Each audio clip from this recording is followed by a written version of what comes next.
Our next speaker is Connor, and he's going to be talking about high throughput computing for comparative genomics. And it looks like there's a spaceship on there, so I assume we're gonna go bravely computing where few have gone before.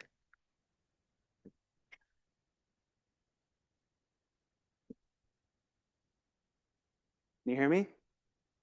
Okay, great. Thank you. I'm Connor. Um, I am very grateful to be speaking here today. Um, I I do fake space things for the record. I saw there was someone who does real space things, but it's fake space stuff.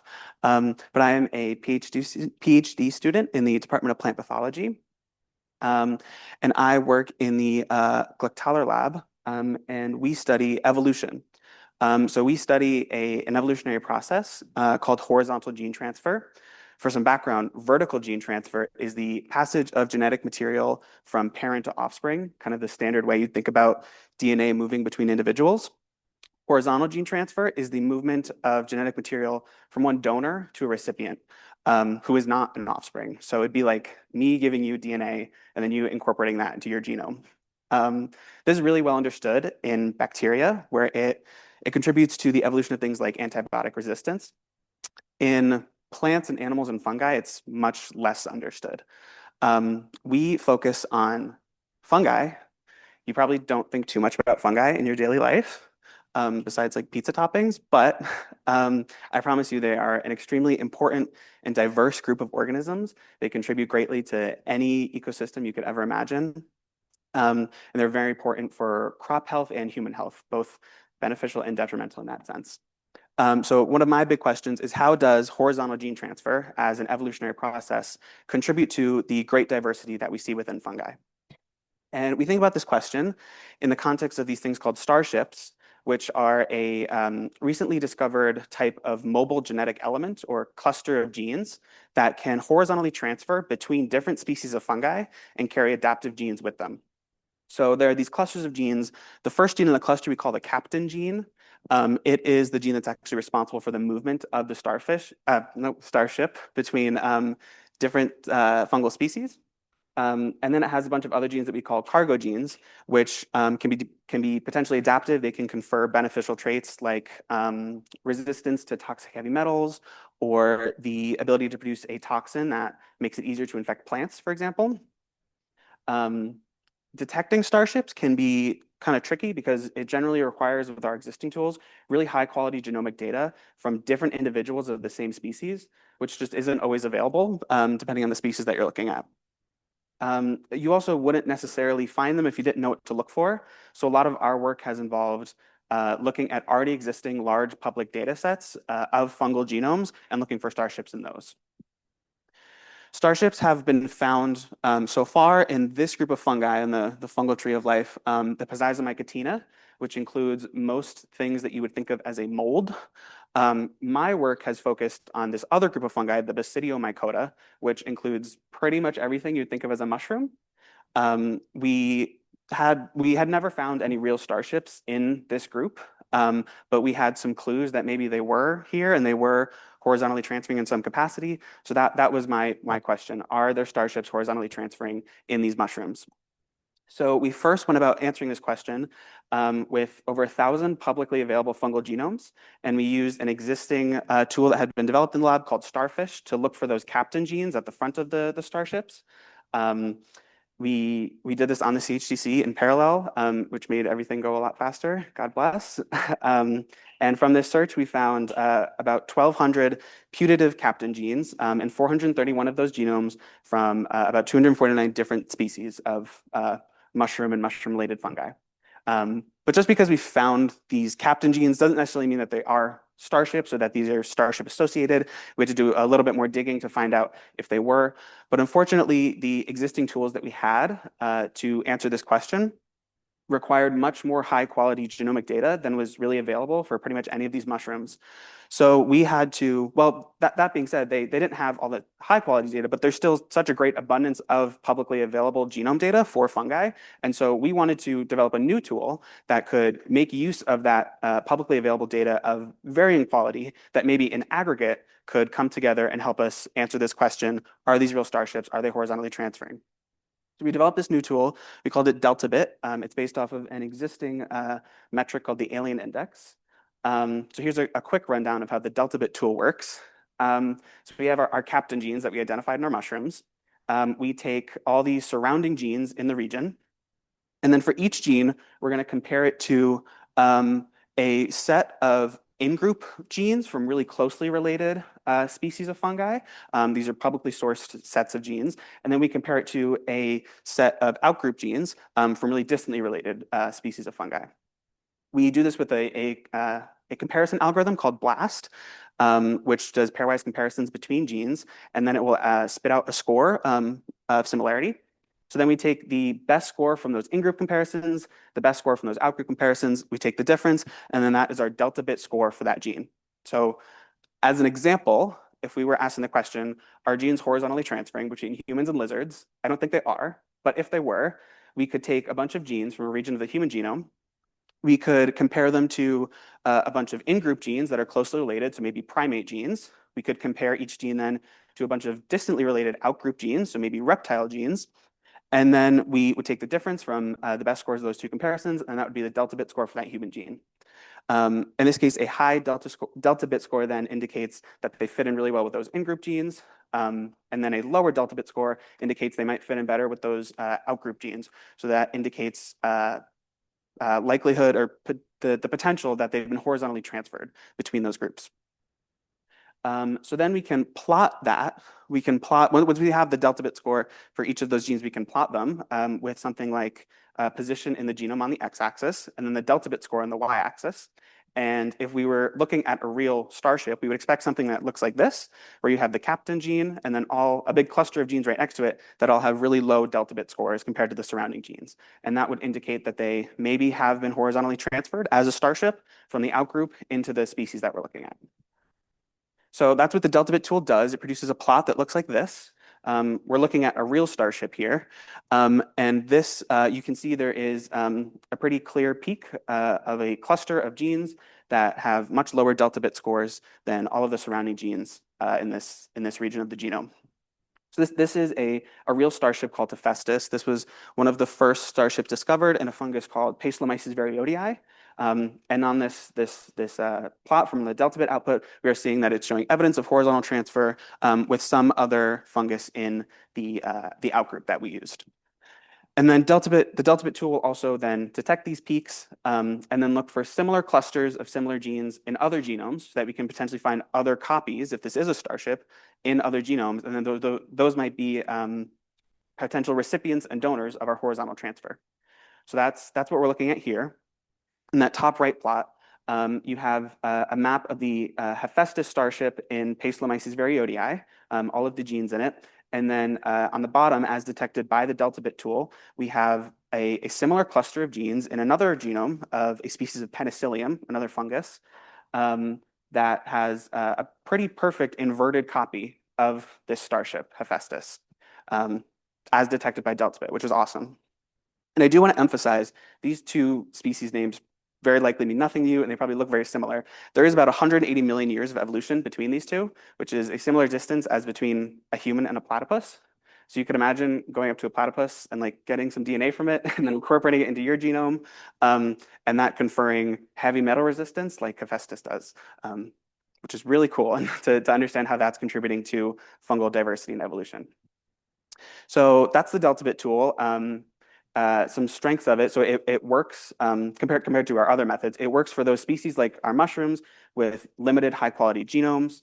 It doesn't necessarily rely on comparisons with previously identified starships like some of our other tools do. Importantly, it leverages the great availability of all of those public fungal genomes out there that themselves maybe aren't high enough quality to be used in our existing tools, but in aggregate, once we put them into those in-group sets and those out-group sets, can come together and help us actually detect some signals of starships horizontally transferring. It's also predicated on and thus finds direct evidence of horizontal transfer, and then can identify potential recipients and donors, which is really cool. And then it can, in theory, also detect other starship-like features that are horizontally transferring that aren't necessarily starships themselves, but still could contribute to fungal evolution and diversity, which would be of great interest. And then I did also want to emphasize the high throughput nature of this tool. So I did some very rough, like back of the napkin math for this.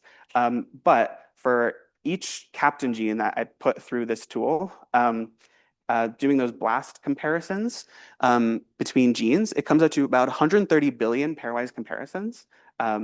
And then for my entire data set of about 1,200 captains, that is about 150 trillion total pairwise comparisons. So BLAST is a very efficient algorithm. This would still take a very long time without the help of parallelized high throughput computing. So lastly, I did want to talk a little bit about my experience using the CHTC for my kind of work. So I have a couple of positives and negatives here. The kind of work that I do, bioinformatics and comparative genomics, it's a lot of pipelining very small open source tools together. So then it becomes a lot of package management, environment management, which in my experience isn't always the easiest on the CHTC. For example, as far as I'm aware, it's not possible to go between different Docker images in the same job on the HTC. So there's some workarounds with like Conda environments, but they can just be a little finicky at times. Then also, these are open source tools. They're not always the most optimized. They're made by biologists, not software engineers often. So, you run something on 1,000 different genomes, a few dozen just have weird optimization problems and have memory and disk space problems. And then the jobs get put on hold. As far as I'm aware, the only thing to do then is just restart them with new requests for space limits. In a perfect world, I guess, it'd be really nice if we could just resume those jobs and allocate more space to them without having to restart them. That would save a lot of troubleshooting time.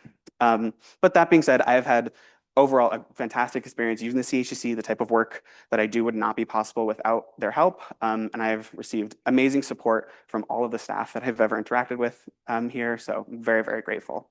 It's also a great opportunity for data sharing and collaboration. So we have a group of all the mycology labs on campus across a bunch of different departments.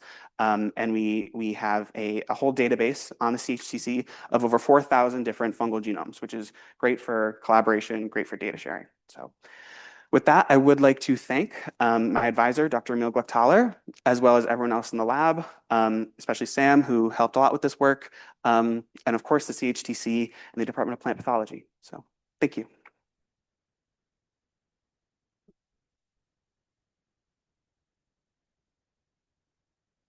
All right, questions for Conor? Any specific thoughts on how we can make it easier for you to deal with these failures? Item number 2 on your list. I know holds are if there is a disk space a problem, how do you want us to tell you, or what kind of additional information will make your life easier? Yeah, the problem comes down to it's hard to predict a priori how much space any of these jobs are going to use. Yeah, prediction is Right. is hard, especially if you are trying to predict the future. So but then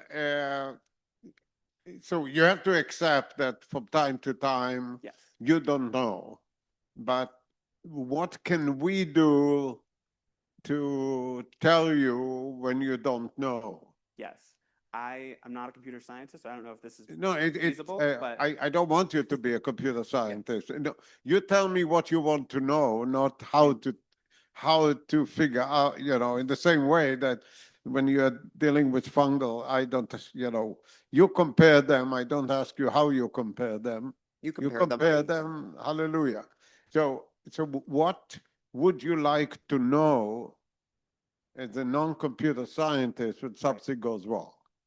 it would be great if it were possible, I suppose, then, if once jobs do get put on hold because they go over space requirements, if it were possible to allocate more space to them without restarting them and just let them resume maybe from where they were.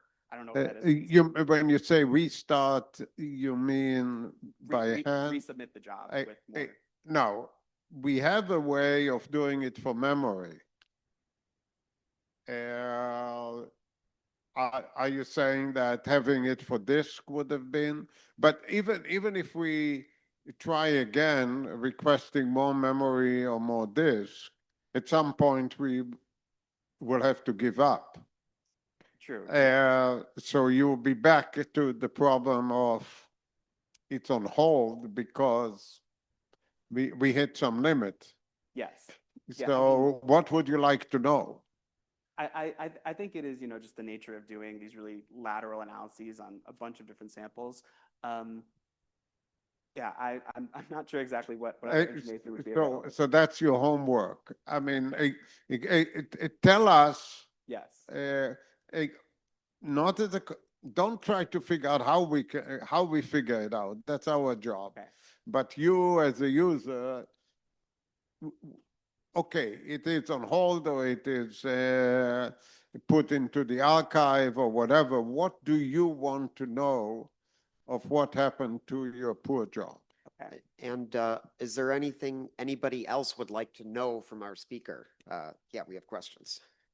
So Which mushroom to buy? yeah, so when it does need more memory or more disk, is it a little bit more or is it like 10 times as much? Never know. It depends on what you're doing. Live me law, depends. Typically, maybe 50% more memory than what we gave it originally. I think, TJ, the question that we have to address is can the researcher placing the job give us a strategy for retries or for expanding the memory, expanding the disk, expanding the oxygen? I don't know, whatever is the resource that, so we have to think about, rather than to automate and to be, at the end of the day, think about it, he has to pay for it. Whatever, if he wants us to try and to try and to try, at the end, we will send him a bill. I mean, it can be in the form of priority, it can be, but it is a cost. So how do we go about it? And also, how do we tell him that we are in the process, we failed 5 times and we are waiting now for a petabyte of memory? And he can understand why it takes forever to find a petabyte machine. We have another question back. Yeah, so this is a somewhat selfish question. I call myself an amateur mycologist. You are a professional mycologist, so this was a really fun presentation for me. But as I understand it, part of your problem is that you don't have these well filled out genome sequences. Are there any citizen science initiatives or those types of things where folks from the community who occasionally go out in the woods and look for fungus can help provide these or help you collect this data or anything like that? I wish that was the case. Unfortunately, the types of genomic data that we need use very recent advanced sequencing methods, and it's less an issue of finding fungal tissues to sequence and more getting the money to sequence them, which can be quite expensive. And then since it's so expensive and to do those really fancy genomes, people for something like a mushroom are just going to do one genome for the whole species, and they're probably not going to do multiple different genomes of different strains of the same species. So, Greg has a question back over.